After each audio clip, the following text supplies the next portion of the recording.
So hi Lego fellas, and welcome to another MOC video. It's kinda funny that every video starts with a different catchphrase. And guess what? I returned from the vacation, and the first thing I wanted to build is something like island, like desert island. Now don't get me wrong, I wasn't on the vacation on desert island, but it has the same theme of vacations and summer holidays, that shining sun and a sea, even a beach. You know, just stuff that gives a pretty good vibe. Also, one of my main inspiration to the MOC was this minifig from a minifigure series, and I think it should represent the Castaway from the Castaway movie. If you're like big collector of these, then you should probably know about that. I'm the one who loves minifigures, and I have a really big amount of specifically these from the series, and that's all the stuff I could make an entire video about. Sometime I could, so let me know your interest.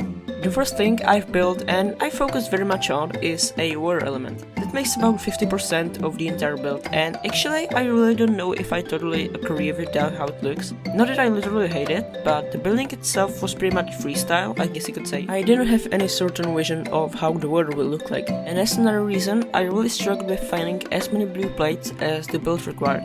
I mean, if you don't have enough pieces to do what you want, it can be more stressful for you, and then you're losing creativity. I mean, you have only one choice how you will continue in building. The purpose of LEGO is mainly creativity and entertainment, which is not stress and struggle. My thought, you can learn from that building too big isn't always the best way, especially when you have a small collection like me. Anyway, I think it's not that hopeless, like there are still some good things in the water part. I can say waves. To build them, I use these like angled plates, each kind of slope, such as regular slopes, these smooth, also 1x1. But if you focus even more, then you can find these leg pieces that I use because they create some kind of illusion of a wave. Now to make the water look a lot more pop, I also added some bubbles. They are mostly at the shore, because when the wave reaches the shore, the bubbles show on. If you wanna try to build these yourself and adapt your own MOC, simply take the white stat, then attach white flat stat but this time transparent, and set it to a bubble effect, which you can level up your LEGO water with. Another 50% makes the island, the part you're probably waiting for. I don't know the exact time how long you've been watching the video, I guess 2 minutes. Right, I'll stop talking and let's see.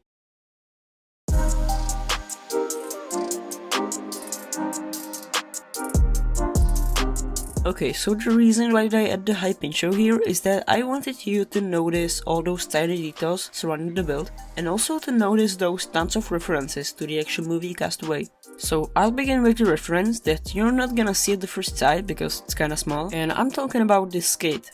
Now when you watch the actual scene, you see there's a normal skate, not a roller one. I know LEGO make these, I saw them on several minifigures, but I don't have any yet. So I'm sorry, this is not the exact same as the original, but anyway, fun to include.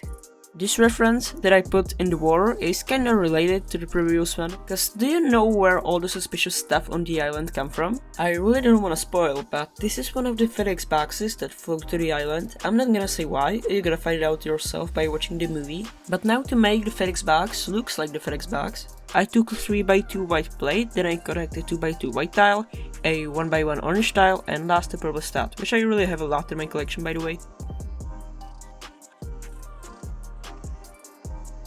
So the story about this is that Nolan, his name, found a ball in one of the FedEx boxes, and you know, living on a deserted island, he went a little crazy, so the ball has become his only and true friend, always sitting on a stump, guarding the sea. You know what? I came up with a lot better version of the ball. The original version has a human bloody handprint on itself, which I made by using this red marker, but now instead I drew a minifigure's handprint. Pretty creative, isn't it? The rest of the island includes lots of tan and dark tan bricks, some green and nougat brown to represent dry grass, just pieces that you would expect. Every tropical island deserves some fauna and flora. Like, I took this sort of coral piece, I knew there's at least one way how to use it, except for what it was made for. I found out you can stack modified stats on top of the coral, then add several bloom pieces, each in different color, and there's the final design, which seems to me more like a plant, like a ground plant, than a sea coral. I think you already know where I'm going with this. I hope you got some food for thought, and you'll try to use some certain pieces in ways that maybe nobody wouldn't even expect, and that's the entire message. Through everything in the MOC I haven't mentioned yet, we're finally getting to the most eye-catching and greatest thing of them all, the palm. This is kinda advanced technique. The key piece to do that is stoop. It makes more flexible look of the tree, and surprisingly that's really a LEGO, I took it from the Pirate Boat set. Now to make the palm texture, take 1 snow brick and 4 brown plates surrounding. I made these 3 assemblies, then we have to connect it all together like that, and that's how the whole thing works basically. Oh, is it just me, or is the tree looking kinda thick? Okay, moving up through the middle to the highest section, there you can see the leaves. This has been the hardest part since I needed to arrange those smaller leaf pieces, so I used this modified cylinder plate with 4 bars. I took it from the Harry Potter polybag, and the bigger ones I actually bought quite recently. I was at the shop with used Lego bricks for really cheap price compared to the new Lego, so you can notice they are a little bit destroyed, but I think still worth it. So there we go guys, that was the entire build. Oh wait, I almost forgot, there's also a monkey climbing for the bananas. And the very last thing to mention, there's the Chuck Nolan, the castaway, sitting by the campfire enjoying his fresh cut. Anyway, I have to tell you guys, this was my entry to the 3 Bricks MOC contest. I know the build is not really impressive, I had way different idea in my mind. I even tried to make it real, but it obviously didn't work. On the one hand, I wasn't even mentioned in the results video, but on the other hand, I can still say I was having a good time building the whole thing, and yeah, that's what really matters, I guess. After all, just congrats to all winners, they built epic stuff in my opinion. You could have noticed I didn't upload videos so much lately, actually it's a video a month. I'll try to fix that whole of inactivity. Actually, now you guys are filming videos. Now seriously, I'll try, and by the way, I have a lot of videos prepared for you, so keep waiting, or for example, watch other creators in the meantime.